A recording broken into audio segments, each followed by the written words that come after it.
Welcome to the On Your Mind podcast, where we believe mental illness can be temporary and transformative.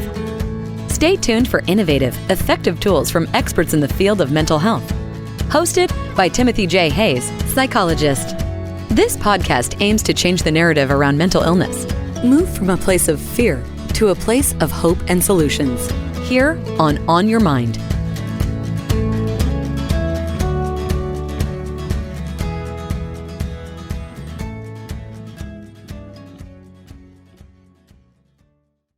Trent McEntire has been helping people gain back their mobility for more than 2 decades. This is a story he knows well, as he was born with a mild form of cerebral palsy. Trent experienced pain and stiffness every day from the time he was a child. The methods Trent discovered to repair his own body also became the foundation for what would be his life's work. Trent attended Western Michigan University, where he received a Bachelor of Fine Arts in dance. This required in-depth study of movement science and training including Feldenkrais, Laban movement analysis, fundamentals in kinesiology and anatomy. Trent was awarded the Presidential Scholar Award while attending Western Michigan University, and in 2015 through 2016, he was named the Distinguished Alumni for his innovations. Well, Trent, thank you so much for joining us here today. It's delightful to meet you face-to-face. Thanks for having me, Tim. Pleasure to be here. I was hoping you could start us off by telling us a little bit about how you got into the work you're doing and what drives your passion for it. Yeah, so it was really a two-pronged story that both relate to my own recovery. So I was born with class 1 cerebral palsy, but I didn't know it, and I was never told that was the reason why I felt so stiff and had such regular aches and stiffness and limitations in my body my whole life. I was always very athletic, so it didn't stop me from playing basketball and being athletic, but I actually happened to get into dance, and getting into dance made something that was like therapeutic and helpful for me because there was so much stretching that my body was like, I love this. This feels good. And for the first time, I feel like, I feel pretty good in my body, but I also developed a talent for it. And so it was a way for me to go to college, and I ended up going to college on scholarship as a dance major. And coming from a small town on a dairy farm, that was a very unusual path to choose, but it was really my way, to make something of my life and to follow a passion of mine. But as it would turn out, I would get very injured, and I would wake up in the morning and have a lot of pain and restriction, and not really know what was going on and why it was happening. And I would kind of hobble to the shower, and from the knees down, I could barely function. It was pretty bad. And I happened to be home for Christmas, just complaining to my mom about, like, I don't get what's going on, and why from the knees down, and why is it so intense? And I don't get it. And she's like, well, Trent, that's because you're born with cerebral palsy. And so at 19, it was the first time I was ever told or had an awareness of that there was something going on in my body that would have caused this limitation, and then what would turn into an overuse injury and just using my lower legs over and over again so poorly because I had such limited range of motion. And so that was the spark of, well, do I want to stay in college? Do I want to keep my scholarship? Can I recover from this? And so that was like what sparked my curiosity on how to rehab my own injury. So rehabbing my own injury was the start of a 25-year career now. So how did the lower leg and foot problem lead to things like, fire up your brain? Yeah. So, the doctors did one thing for me, no surgeries, but they cast my heels down to the ground so that to create a way for me to walk what would be like normal. And that limitation created such little range of motion that I started to investigate how I could actually improve range of motion. And stretching didn't help me. I'd be flexible for a little while, and then it would go right back to being tight. And it was really developing strength and patterning in a way that I could repeat the motion over and over again. And that was before there was ever any literature, books about the brain, about brain patterning, about the fact that our brains are plastic, that we could change patterns, we could change movement patterns, we could change thought patterns. It wasn't common to think that you could make these big changes.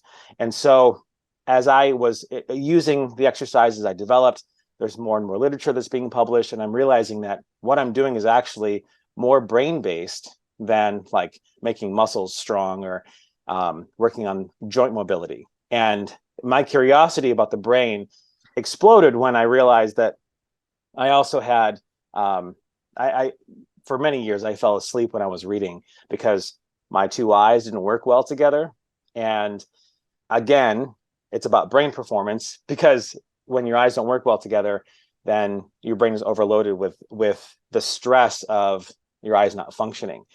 And as it turns out, your mobility and quality of life and pain reduction and performance in your body, balance and fall prevention, all these things are directly tied to your eyes. And so as I was putting this whole thing together and realizing that this is more about addressing all of your senses than just making muscles stronger, it really exploded the idea of like, how far can I go with this? What could I do to really amplify this sensory training, if you want to call it, that was becoming more and more obvious and more proven, and with science to be the pathway into better movement. So with the science of the brain and how it regulates or interprets movement, because it does both, what did you develop that helps you either stimulate or train the brain in a different way?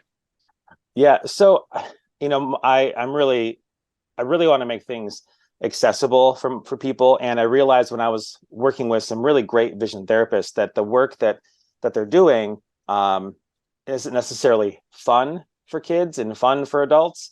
And I was like, how could I take vision training and balance and vestibular training and make it fun?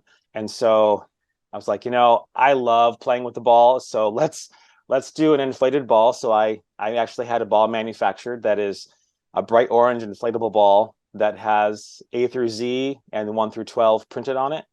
And I invented a game where we play a game of catch, and you're tracking the ball. So you actually are doing eye exercises that are built into the game. So like if you and I were playing, I'd throw the ball to you and you'd track it into your hands, and you would spot a letter or number on the ball, and then you would say it out loud.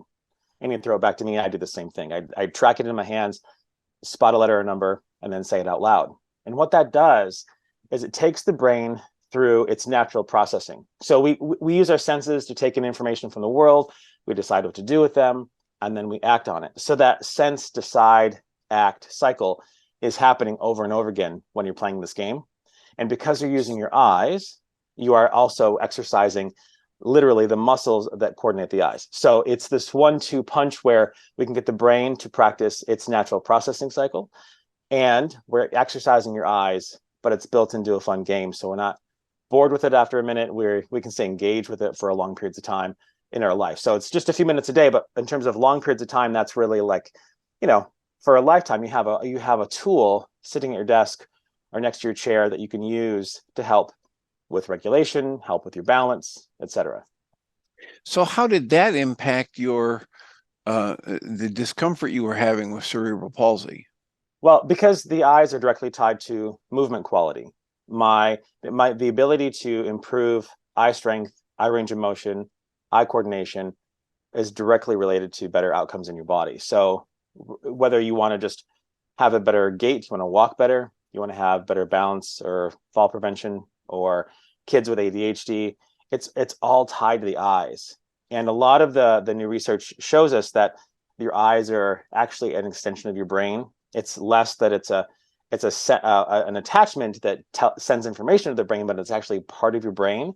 And we know that that's real, but we also know that there's a lot that we don't know. And I'm really curious. So I look at this more of like, how far can we take this? What can we discover in playing this simple game that can open people's lives? And we've seen it affect people in all walks of life and all different abilities. So it goes beyond just me and my story, and it goes into helping people that have had some pretty tough things happen in their life. So if I'm hearing you correctly, you're talking about playing this game with the ball. If you toss me the ball and I caught it, and I watch it as it lands in my hands, and I pick a letter or a number and call it out, that's doing something that's forcing my eyes to focus, and that's doing something with the brain coordination that stimulates it in an unusual way, are you saying? Well, it's actually in the way that it's designed to function. So our brains already function with taking information through the senses, deciding what to do about it, and then we act on that decision. And so by reinforcing that process, we can actually make the brain more efficient in how it functions.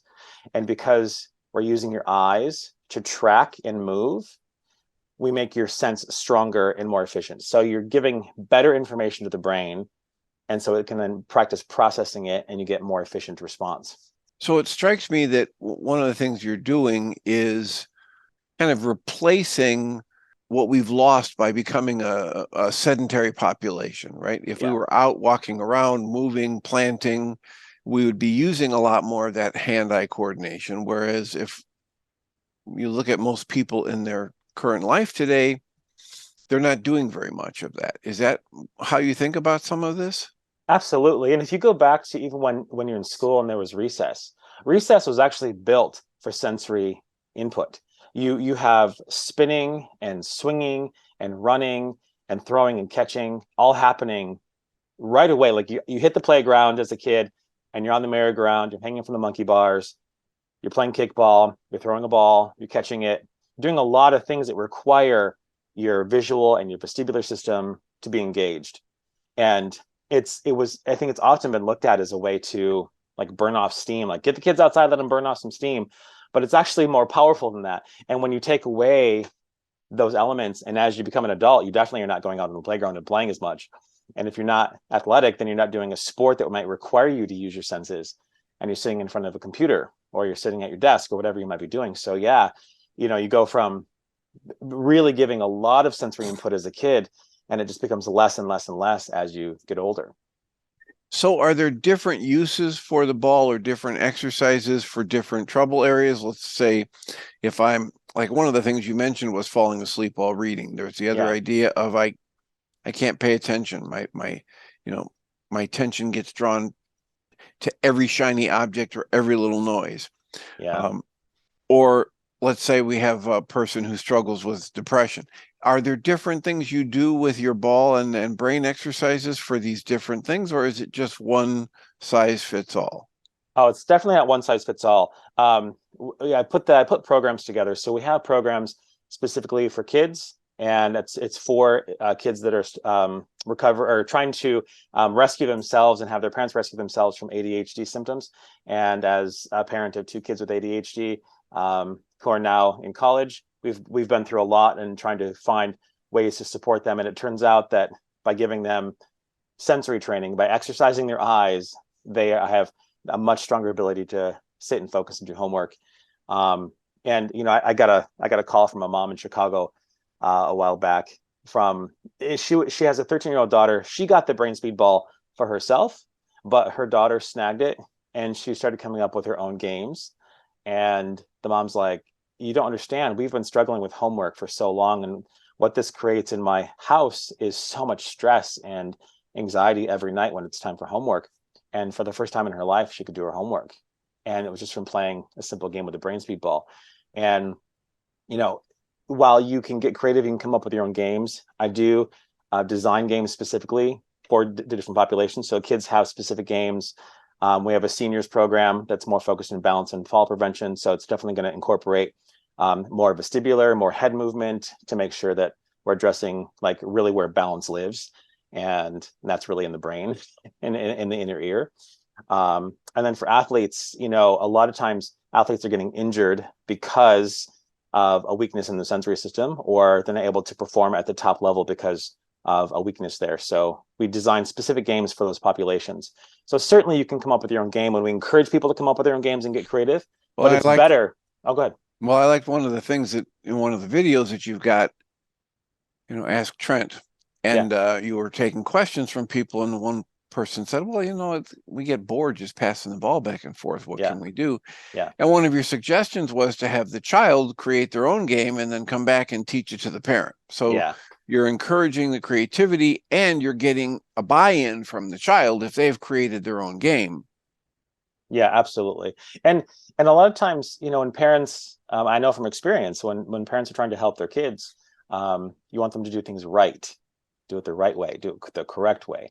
And with the brain speed ball, it's a different approach, because if the parent takes the approach of like, okay, make sure you never drop it, make sure you're tracking it, make sure you're doing it right, you kill the fun. And we got to keep it fun so the brain stays curious and engaged. And so it's really about the parent playing with the kid, not telling the kid what to do with this ball. It's really engaging in a game. And it's way more fun if the kid comes up with their own game, because they come up with some really cool games. So what's the length of time that you are recommending someone, if they get the ball, that they Yeah. are engaging with the ball and or another person in a what do you call it, a session? Yeah. So it's 5 minutes or less a day.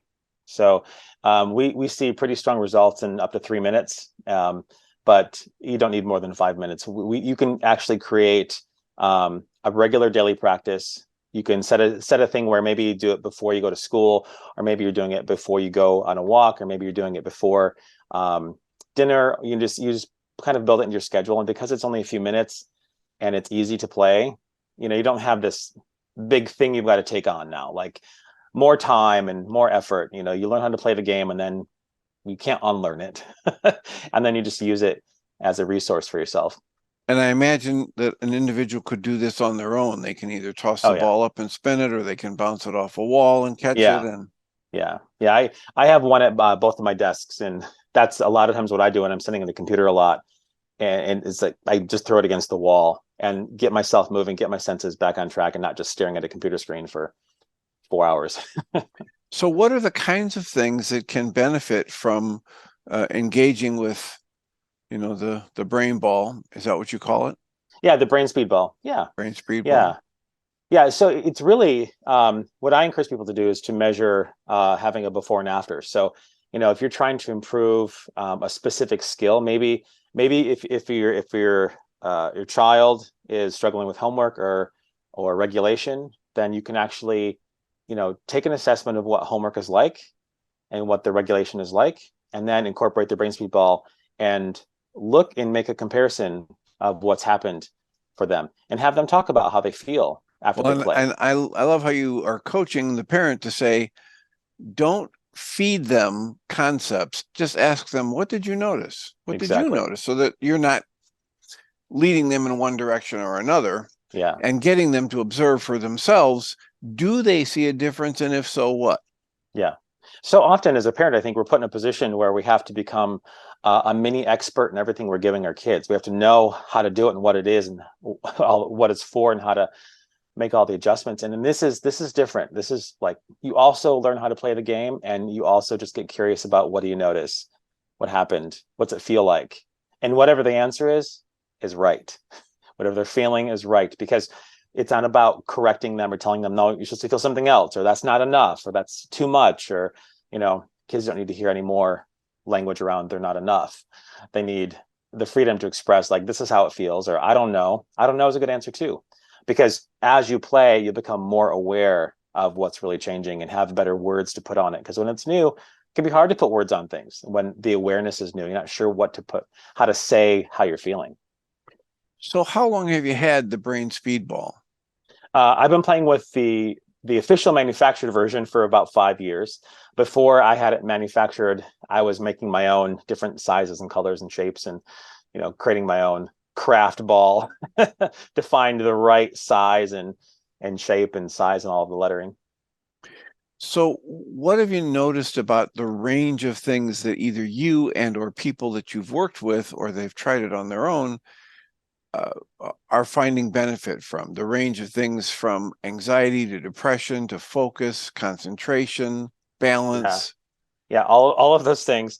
We have a lot of people in the space of traumatic brain injury and concussion that use the ball and find a lot of success. I've had a tremendous success with a gentleman who was just a few days post using a walking device from a traumatic brain injury that he had from hitting a cement wall on a motorcycle going 50 miles an hour. And it restored his gait pattern. He walked normal for the first time, and then it stayed. He didn't go back. It was a pretty amazing transformation. The mom with her daughter in Chicago with homework, just restoring peace in the household is amazing. For my older clients, them having confidence when they're walking and not missing curbs and not falling, and being more confident just around their house that they're safe is really important. Kids that are on the autism spectrum, it's incredible, like being able to provide a tool where they can have stronger regulation, and if they are dysregulated, they have a tool that can help restore regulation. It's quite the expansion and who it helps and how it helps them. Now, with all of those things, are you saying still it's just you're recommending 3 minutes a day? Yeah, it sounds ridiculous when like, really, just a few minutes? Really? Like, our deficits in our eyes are pretty big. We just are not exercising our eyes. We're not exercising our inner ear. And when you start exercising your eyes, it's so powerful. It's such a powerful and fast connection to the brain, because your brain prioritizes the information from the eyes. Whatever comes in from the eyes gets top priority from the brain. And so if your eyes are stronger and they work better together, all of your systems function better. Well, I know that I see a lot of that in people that I work with who've had traumatic brain injury or the post-concussive syndrome. And several of them are working with functional optometrists and seeing tremendous results with different types of filters and prisms and different lenses. It's an amazing connection between the energies that come into the eyes and how they're received at the brain and how the brain functions. Both from that mental, emotional level and that physical, perceptual balance level. Yeah, we have a lot of professionals that use the tool in their practice. So we have functional optometrists, functional neurologists that use it, trainers, Pilates instructors, yoga teachers, those that have programs specific for MS. I have a program that's coming out soon for Parkinson's and one for concussion recovery. So it really is it's such an easy and fast thing to do, because people need homework. Like, you can go see that professional. It's super important to have that kind of care in your corner, especially when you're talking about traumatic brain injury. But being able to have homework that's easy and it's fun, and you can do it with your spouse, you're even by yourself if you don't have one, or a loved one, or your kids, becomes something that can help take something that maybe isn't as social and make it more social. So when you say these different programs, can you give me an idea of if the ball is the same, there's just one ball, or do you have different balls for different things? Yeah, it's one ball, but the ball can be used inflated. It could be used with half the air taken out. So for those recovering from a stroke, for example, and they only have use of one arm really well, we'll take air out of the ball so you can catch it with one hand.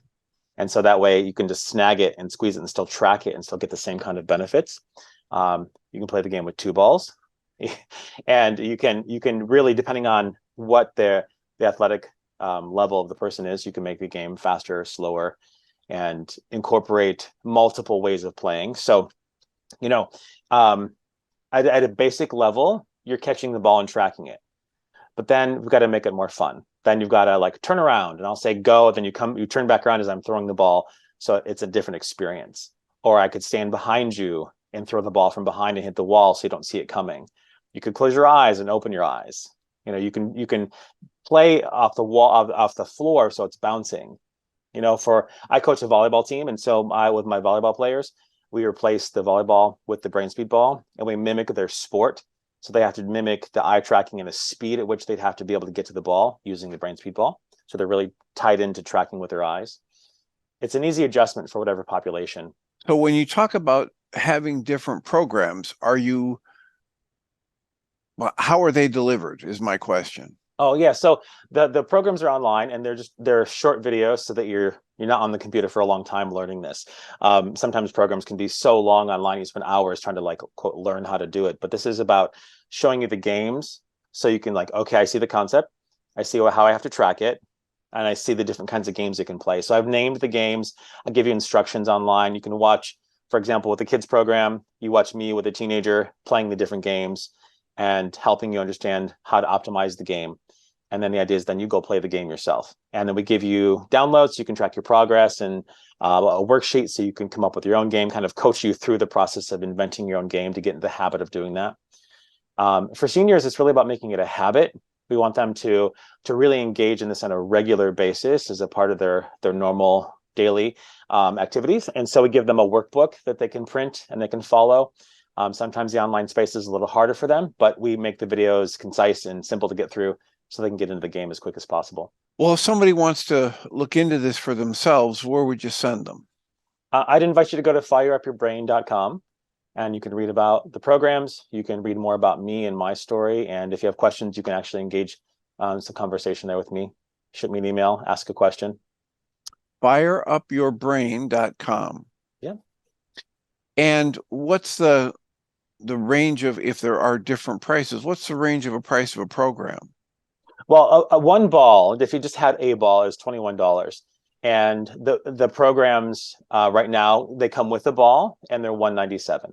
And that's lifetime access to the videos. And you also have support. So if you have questions, you can actually reach out and ask questions with me, and I'll provide you some support. So if somebody wants to get the ball, they can get the ball for, would you say, 21 something? If they just bought the ball, most people who are buying just the ball have a professional that they're working with to help them learn how to play the game. But if you're coming in fresh, I'd recommend that you get a program so that you get the instructions so you play properly. And the programs are just under $200? Yep. So let's just imagine that we're running short of time here. And let's have you take a breath and get centered and say, okay, well, Dr. Hayes didn't ask me about this, didn't ask me about that. What would you want to put into it? I haven't even asked you about yet, either about your work or maybe some success stories before we start moving towards wrapping up. Well, there is a success story with a young lady with autism that is pretty powerful, and I could tell that whole story. Sure. So I was at a conference sharing the brain speedball, and a woman reached out and said, I'd love for you to work with my daughter, and she's on the autism spectrum, and I think it'd be really great and see what you could do to help her. And I said, that's great. So bring her by the booth. I was at a big ballroom, and we'll see what we can do. But I don't want to make it about like any label that she has or the fact that she's autistic. I really want to make this about something she loves. So when I met her, I said, what's something that you love to do? And she's like, oh, I love to dance. I'm like, well, that's perfect, because I happen to have a background on that. So I feel like we can bond over that a little bit. I said, well, what's one thing that your dance teacher is always telling you or getting on your case about in class? Well, my jumps aren't high enough and my head's always down. I'm always looking down. I'm like, okay, so let's do this. Let's see if we can improve your jumps right here in just a few minutes. So I want you to practice your jumps going across the ballroom floor. So this young lady starts practicing her leaps across the floor. And we played the ball for about 3 or 4 minutes. And I said, okay, try him again. And she tried him again, and she came back and she's like, what'd you do? What is that? Tell me everything. That was magic. I'm jumping higher, and I could see that she's looking up. She's not looking down. It was like a completely different person dancing across the floor. And so I shared with her some of the science and what's behind it, because she was really curious. And then I said, why don't you try something else? And she tried something else, and we played again, and that improved. And it was just a great experience for her to make it just about dance and not about any label or me being her therapist that's telling her that she's not good enough or any of those weird things that can happen for kids. But so she went out with her day. And at the end of the conference, I got home, and the mom sent me a really long message and said, I just want to tell you what had happened earlier in the day before you saw her. We were out, the conference was in Las Vegas. We were out, she wanted to see the strip. So we went out on the strip, and all the sensory input was just too much. It was overload. And she just collapsed crossing the street. And I had to pick her up and carry her back to the hotel pretty much. Then you worked with her. And then that night is the party for the conference. It's about a 3-hour party. She said normally when we go, she stays for about a half an hour, and then we go back to the room, and she has to recover in quiet and dark room. Normal activity for her. We plan on it. And she said that night she stayed the entire 3 hours for the first time ever, went back to the room, was not overwhelmed, didn't have any problems. And she's like, I could directly tie it to her experience with the brain speedball, and just wanted to thank me for that experience with her. And to me, that was beautiful, because so often when you have a label or a diagnosis, every professional and person you're seeing is not really necessarily seeing you as a person who has goals and dreams and things that you want to accomplish. And they're just addressing that label and talking to you from that perspective. It was really awesome to see that the benefit that I would expect could be experienced by her without ever having to make it about her label. It was beautiful. Wonderful. Wonderful. So it sounds almost magical. Yeah, but it does. as we know, when we're dealing with people, if you find a good technique and someone who's willing to use it, it can seem like a magical transformation. That we do have this ability to grow and change. The old adage, you can't teach an old dog new tricks, is not true. Yeah. And so I'm thrilled that you're getting the benefit you are, and you're offering that to people. Again, it's fireupyourbrain.com, correct? You got it. And closing comments, what would you like to leave us with? I think that's just the idea that our brains are plastic. You can change patterns, but the way in is through your senses. And I think the more people can start to consider the reality that better quality of life, better movement, less pain, less discomfort, better balance, it's all possible through your senses. And we think about making sure our muscles are strong and our joints are flexible, and that's important, and keep doing that. But also, you've got to incorporate all your senses, and we use them every day, but we're not exercising them, and it's easy to exercise them. And I really just wanted to make it fun, so just try to incorporate that in any way you can. Wonderful. Well, congratulations on this discovery and this work. I look forward to trying it out myself. I have a number of people that I work with that might get some benefit from this, so I'll order a ball and a program, and we'll see where it goes.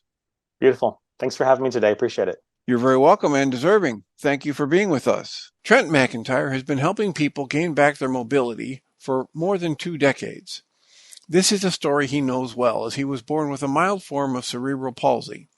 Trent experienced pain and stiffness every day from the time he was a child.